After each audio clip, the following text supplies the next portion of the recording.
शांति, आदर और सम्मान के साथ मेरे साथ चले। मैं आपको ले आया हूँ 15वीं शताब्दी के त्रिपुरा में, और ये है महाराजा धर्ममाणिक्य प्रथम का राज दरबार। महाराज ने आज एक खास वजह से अपने चिंतई दुर्लभेंद्र को बुलवाया है। ब्राह्मण श्रेष्ठ, आप केवल शास्त्रों के ही ज्ञाता नहीं, आपको हमारे राजवंश का संपूर्ण इतिहास भी कंठस्थ है। मेरी इच्छा है कि आप सरल भाषा में वो कथा हमें सुनाएं और हमारे राजकवि बाणेश्वर और शुक्रेश्वर उस ग्रंथ का स्वरूप दें। हे धर्मावतार, आपकी ये इच्छा श्रेयस्कर है, इसलिए मैं इसे अवश्य पूरी करूंगा। त्रिपुरा पर शासन करने वाली चंद्रवंश का इतिहास इतना ओजस्वी है कि उसे बार-बार कहाँ सुना जाना चाहिए। प्राचीन काल में चंद्रवंशी सम्राट यायाति के 5 कुरु, यदु, तरवसु, अनु और द्रोयु सभी ने अलग अलग दिशा में जाकर अपने राजवंशों की स्थापना की।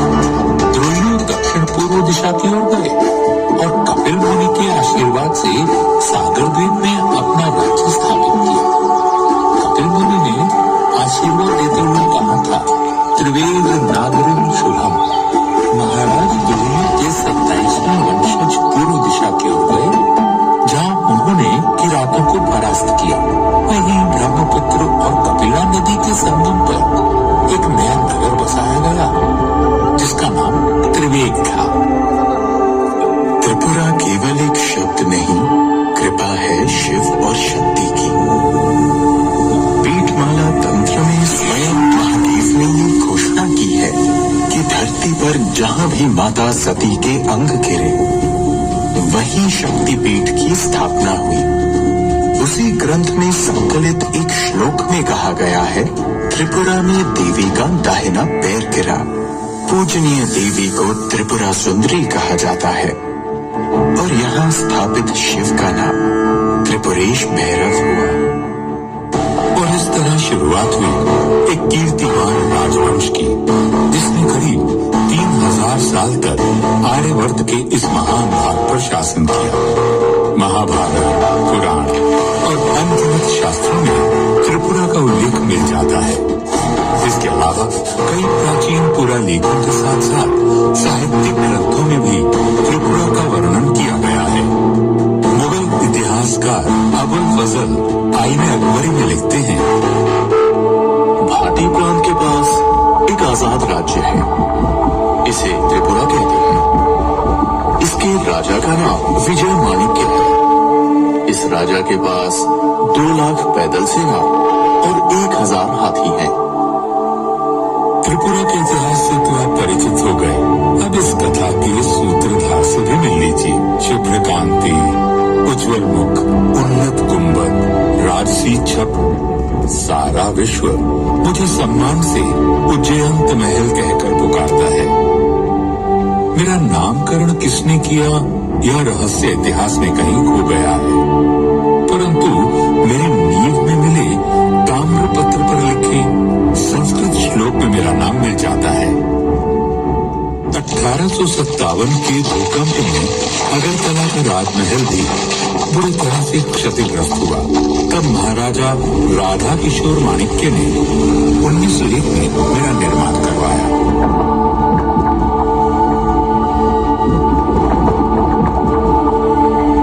मेरी इमारत में रोमन और मुगल कला का मिश्रण देखा जा सकता है। अपने 2 तालाबों और दोनों तरफ बने खूबसूरत फूलों के बागों के साथ मैं आगंतुकों का स्वागत करता हूँ।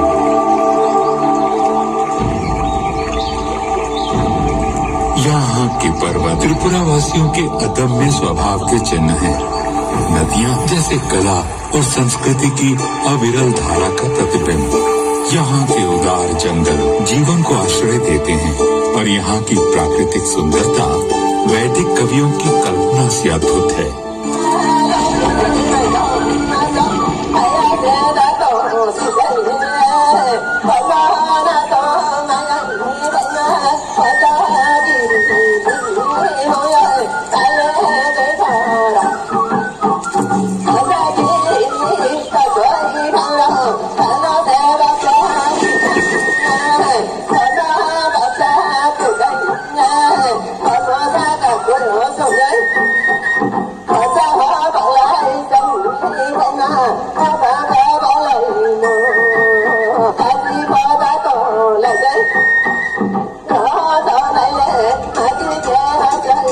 त्रिपुरा राज्य के शाही प्रतीक पर उकेरा गया संस्कृत वाक्यांश यहाँ के वीरों का उद्घोष भी है और प्रेरणा भी।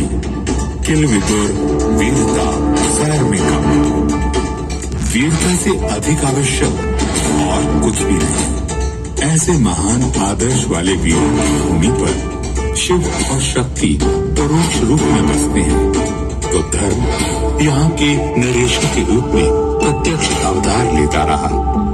यहाँ 184 शूरवीर धर्मावतार राजाओं ने राज किया। वे संघर्ष के लिए सदा प्रस्तुत रहे और बलिदान के लिए सदैव तत्पर।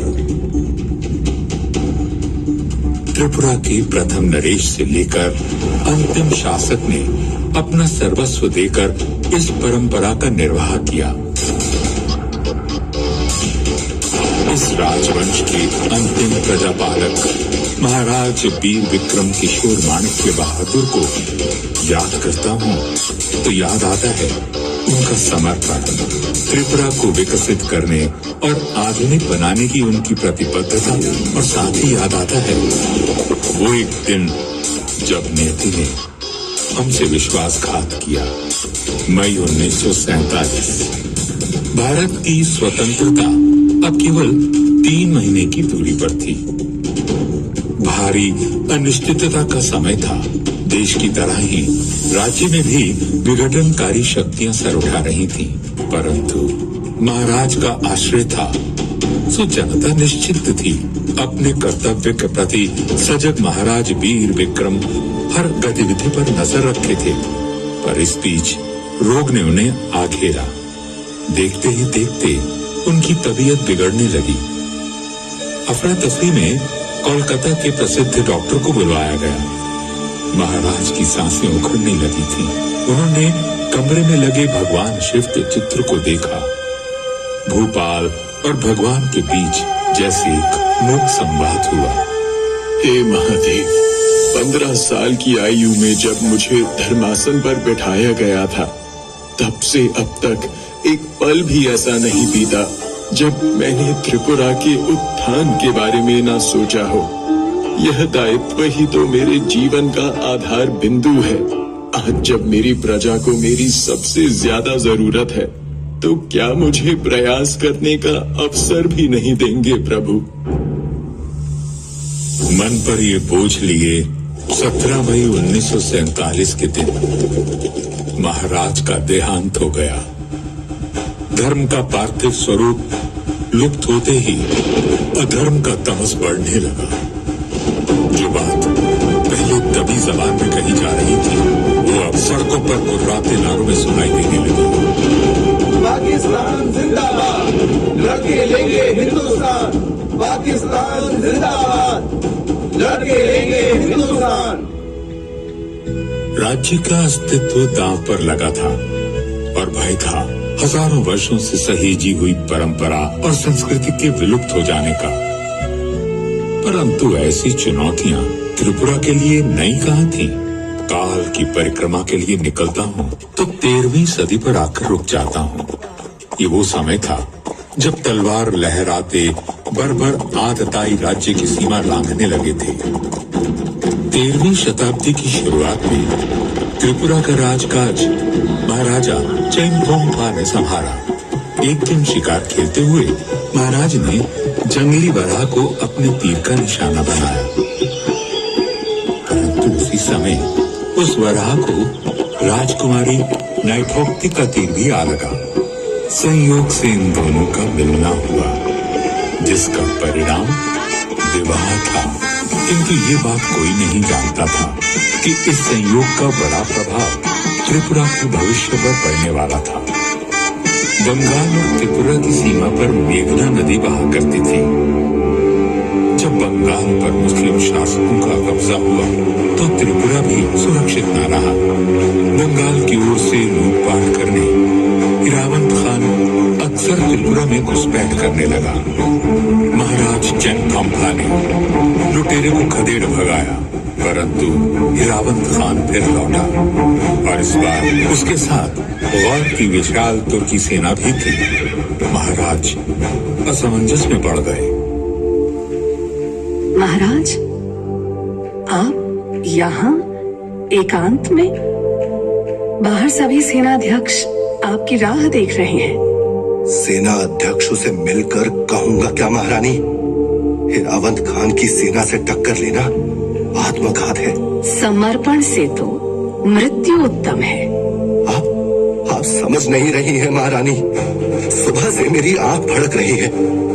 ये शुभ संकेत नहीं है। धर्मावतार जब शत्रु द्वार तक आ पहुंचे तो वीर पुरुष की भुजाएं भड़कती है। यदि आपको अनिश्चय ने स्तब्ध कर दिया है तो हिरावंत खान का मुकाबला मैं करूंगी। और महारानी ने ऐसा ही किया। विकराल गज पर सवार महारानी नाइथोक्ति क्रुद्ध माता त्रिपुरा सुंदरी का रूप लग रही थी। उनका हाथी ऐसे गरजता था मानो इंद्र के ऐरावत को चुनौती दे रहा। महारानी की चीत्कार ने त्रिपुरा की सेना को और अधिक प्रोत्साहित किया और अपने पराक्रम से त्रिपुरा के वीरों ने अपने राज्य की रक्षा की। 1240 में हुए इस युद्ध में त्रिपुरा की जीत हुई और महारानी त्रिपुरा सुंदरी के नाम से प्रख्यात हुई। परंतु यह समर आने वाले विकट समय की चेतावनी बनकर आया था। 15वीं सदी के अंत में महाराज धन्य माणिक्य का उदय हुआ, जो उतना ही नाटकीय था जितना चंद्रगुप्त मौर्य द्वारा राज्य प्राप्त करना। षड्यंत्रकारी सभासदों और सेनापतियों का वध कर उन्होंने अपना अधिकार पाया। महाराज धन्य माणिक्य का सामना बार बार बंगाल के सुल्तान हुसैन शाह से हुआ। अपनी सामरिक सूझबूझ और छापामार युद्ध पद्धति के चलते वे हमेशा हुसैन शाह पर भारी पड़े और उन्होंने बंगाल का काफी हिस्सा भी अपने अधीन कर लिया। एक युद्ध में तो इनके सैनिक हुसैन शाह की एक तोप को ही उठाकर अपने साथ त्रिपुरा ले आए। महाराज धन्य माणिक्य ने कई युद्ध अभियान चलाए। एक और कुकियों के किले पर अद्भुत तरीके से चढ़ाई कर उन्हें हराया और बर्मा तक अपने राज्य को फैला दिया, तो दूसरी तरफ आरकान को जीतने के लिए सतत प्रयास किया। महाराज के विश्वास पात्र सेनापति राय कचार और उनके छोटे भाई राय कौसुम उनके अभेद कवच और प्रमुख शस्त्र थे। दोनों ही प्रखर वीरों ने कई युद्धों को जीतने में अहम भूमिका निभाई। पराक्रम के साथ साथ महाराज धन्य माणिक्य में रचनात्मक ऊर्जा भी कूट कूट कर भरी थी। उनके राज में सीमाओं के विस्तार के साथ साथ कला का भी प्रसार हुआ। उनके द्वारा बनवाए गए 14 देवता मंदिर, माँ त्रिपुरा सुंदरी मंदिर और भैरव मंदिर इस बात को सिद्ध करते हैं। महाराज धन्य माणिक्य ने अपने मानवतावादी पक्ष से परिचित करवाते हुए ये संदेश दिया कि वीरता केवल शत्रु का सामना करने में नहीं, जन कल्याण में बाधक बन चुकी हानिकारक परंपराओं को चुनौती देने में भी है। महाराज, बलि देना तो अति आवश्यक है। देवी देवता प्रसन्न होंगे तभी तो राज्य समृद्ध होगा और आपके यश में वृद्धि होगी। मैं आप सभी पुरोहितों का आदर करता हूँ, परंतु हर वर्ष हजारों निर्दोष पशुओं और युवकों का रक्त बहाने से मिलने वाले यश से मुझे अपयश प्रिय है। आप तो धर्मावतार हैं। आप धर्म विरोधी बातें क्यों कर रहे हैं? मेरा धर्म मुझे दया और सत्य आचरण सिखाता है।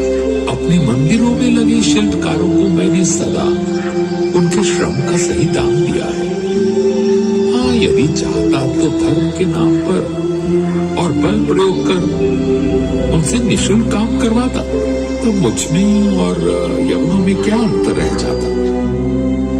मेरे लिए धर्म वही है जिसमें सबका कल्याण हो। इसलिए यह आदेश है मेरा कि अब से निर्दोष युवकों की बलि नहीं होगी। महाराज धन्य माणिक्य ने अपने व्यक्तित्व और कृतित्व से अपने बाद आने वाले राजपुरुषों को सदा ही प्रेरित किया। 17वीं सदी में राजपद पर नियुक्त हुए महाराज गोविंद माणिक्य ने तो अपनी अहिंसावादी और दयालु प्रवृत्ति के कारण अपना राजपाट तक गवा दिया। वे जंगलों में भटके, फिर भी कभी सतपथ को नहीं त्यागा। 1660 ईस्वी में महाराज गोविंद माणिक्य आरकान में निवास कर रहे थे। आपसी संघर्ष के चलते उन्हें अपना राज्य छोड़ना पड़ा था। उन्हें खोजते हुए मुगल शहजादा शुजा आरकान पहुंचे और उनसे सहायता मांगी और उन्होंने आश्रयदाता का धर्म निर्भय होकर निभाया। इस बात की खबर शुजा के भाई औरंगजेब तक भी पहुंच गई। शुजा को क्या लगता है वो त्रिपुरा में जा छिपेगा तो मेरी शमशीर से बच जाएगा? त्रिपुरा के राजा के नाम एक शाही फरमान जारी करो और उन्हें कड़े लफ्जों में समझा दो कि मुगलिया सल्तनत से बेअदबी करने का क्या अंजाम होता है। एलची को फौरन से पेशतर रवाना किया जाए। औरंगजेब का चेतावनी भरा फरमान अब आरकान की तरफ रुख कर गया था। तो क्या धमकी दी है हमारे भाई ने? कहलवाया है कि मुझे उम्मीद है कि आप शुजा को गिरफ्तार कर लेंगे और अपने फौजियों की निगरानी में उसे मेरे पास एहतियात से भिजवा देंगे ताकि हमारी पुरानी दोस्ती बनी रहे। हमारा हुक्म न मानने का अंजाम हमारे रिश्ते के लिए अच्छा न होगा। अब आप क्या करेंगे महाराज? अपने सिद्धांतों के लिए मैंने राजसी सुख का भी परित्याग कर दिया। शरणागत का धर्म में अपने प्राण देकर भी निभाऊंगा। आप जब तक हमारे पास रहेंगे सुरक्षित रहेंगे। अपने इन्हीं विचारों के चलते महाराज गोविंद माणिक्य राज ऋषि कहलाए। उन्होंने त्रिपुरा की सत्ता फिर प्राप्त की और एक कल्याणकारी राजतंत्र स्थापित किया। माणिक्य नरेशों ने हमेशा प्रजाहित की राजनीति की, पर जब उन पर युद्ध थोपे गए तो उन्होंने अद्वितीय पराक्रम भी दिखाया। महाराज देव माणिक्य, विजय माणिक्य, अमर माणिक्य, राजधर माणिक्य, यशोधर माणिक्य और कल्याण माणिक्य जैसे बलिदानपति राजाओं ने बड़ी से बड़ी विपत्ति में भी अपनी जनता को आश्रयहीन नहीं किया। महाराज कृष्ण माणिक्य का शमशेर गाजी से लंबा संघर्ष चला। अपनी प्रजा को शांति और समृद्धि प्रदान करने के लिए 1760 में महाराज ने उदयपुर की जगह पुराने अगरतला को अपनी राजधानी बनाया, परंतु शांति कुछ ही समय के लिए मिल पाई। अंग्रेजों के पांव भारत में पड़ चुके थे। 1761 से त्रिपुरा और ईस्ट इंडिया कंपनी में संघर्ष शुरू हुआ। युद्ध के मैदान में महाराज कृष्ण माणिक्य का पलड़ा हमेशा भारी रहा, परंतु अपनी कूटनीति से अंग्रेज अपनी पकड़ मजबूत करते गए। समय तेजी से बदला, मुगलों का पतन हुआ और अब सत्ता अंग्रेजों के हाथ में चली गई। इस परिवर्तन के बाद भी माणिक्य अपना कर्तव्य निभाते रहे। 1838 में महाराज कृष्ण किशोर माणिक्य ने वर्तमान अगरतला की नींव रखी। फिर आगमन हुआ उस राजपुरुष का जो त्रिपुरा में आधुनिकता की लहर लाने वाला भगीरथ बना। 1862 में महाराजा वीर चंद्र माणिक्य ने सत्ता संभाली। अब निरर्थक युद्ध बंद हो चुके थे और प्रगतिशील विचारों से त्रिपुरा की रूपरेखा बदलने लगी थी। अपने सतपथगामी पूर्वजों की तरह ही महाराजा वीर चंद्र माणिक्य ने सामाजिक कुरीतियों पर घात किया। सती प्रथा बंद हुई। दास प्रथा से त्रिपुरा को मुक्ति मिली। जहाँ एक ओर सामाजिक सुधार हो रहे थे, वहीं नई व्यवस्थाओं का गठन भी हो रहा था। महाराज का सबसे बड़ा योगदान कला के प्रोत्साहक के रूप में रहा। वे वास्तव में संगीत, साहित्य, लोक साहित्य और फोटोग्राफी के पारखी थे। महाराजा वीरचंद्र की फोटो कला इतनी व्यापक रूप से लोकप्रिय हुई कि अमेरिका की फोटोग्राफिक पत्रिका प्रैक्टिकल फोटोग्राफर ने अपने एक अंक में महाराजा की सचित्र जीवनी प्रकाशित की। महाराज नए नए प्रयोग करने के लिए विख्यात थे।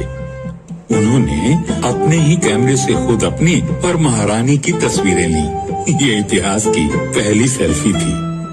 विविध कलाओं को संरक्षण देने के साथ साथ वे स्वयं एक प्रवीण संगीतज्ञ और कवि थे। महाराजा पेंटिंग में भी माहिर थे। उन्होंने अपने पूर्वज राजाओं के चित्र बनाने के लिए एक फ्रांसीसी कलाकार को नियुक्त किया। उनकी कल्पना और प्रतिभा की कोई सीमा नहीं थी। 1857 के गदर के बाद जब अवध का पतन हुआ, तब महाराज ही थे जिन्होंने आश्रयहीन कलाकारों को अपने दरबार में स्थान दिया। उनके दरबार के नवरत्नों में देश भर से आए कलाविद शामिल थे और जल्द ही वे भारत के महानतम कवि के संपर्क में भी आए। अपनी जीवन संगनी महारानी भानुमती देवी की अकस्मात मृत्यु से संतापित महाराज को शोक सागर से उबारा एक युवा कवि द्वारा रचित कविता भग्नो हृदय ने उस प्रतिभावान परंतु अनजान कवि का नाम था रविंद्रनाथ टैगोर। इस घटना के बाद से त्रिपुरा के राज परिवार और टैगोर में एक अटूट संबंध बन गया। टैगोर ने महाराज की सहायता से त्रिपुरा के इतिहास का अध्ययन किया और उसे अपनी अमर कृतियों राजऋषि, विसर्जन और मुकुट में स्थान दिया। महाराजा वीरचंद्र माणिक्य के बाद महाराजा राधा किशोर माणिक्य से भी टैगोर के घनिष्ठ संबंध रहे। त्रिपुरा के राज परिवार ने भी शांति निकेतन और अन्य सुधार कार्यों में टैगोर को आर्थिक और नैतिक समर्थन देकर अपनी मित्रता निभाई। ब्रिटिश राज त्रिपुरा के लिए शांति का काल रहा, परंतु जब जब पराक्रम दिखाने का अवसर आया, त्रिपुरा के रणबांकुरों ने अपनी वीरता से विजयश्री और प्रशंसा बटोरी। द्वितीय विश्व युद्ध के समय जब जापानी फौज भारत की ओर अग्रसर थी, तब त्रिपुरा ने बर्मा में हो रहे युद्ध के लिए अपनी सेना भेजी और भारत पर जापानी आक्रमण को रोकने में एक विक्रम द्वारा तैयार की गई फर्स्ट त्रिपुरा राइफल्स ने जापानी अतिक्रमण को कुचल कर रख दिया। अंग्रेज अफसरों से सम्मान और प्रशंसा पाकर त्रिपुरा के वीरों ने मातृभूमि को गौरव प्रदान किया।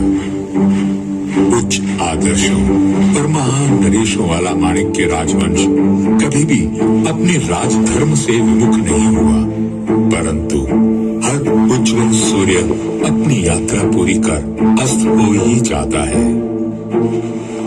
भारत की आजादी से 3 महीने पहले महाराज वीर विक्रम किशोर माणिक्य बहादुर का निधन त्रिपुरा के लिए प्रलय के समान था।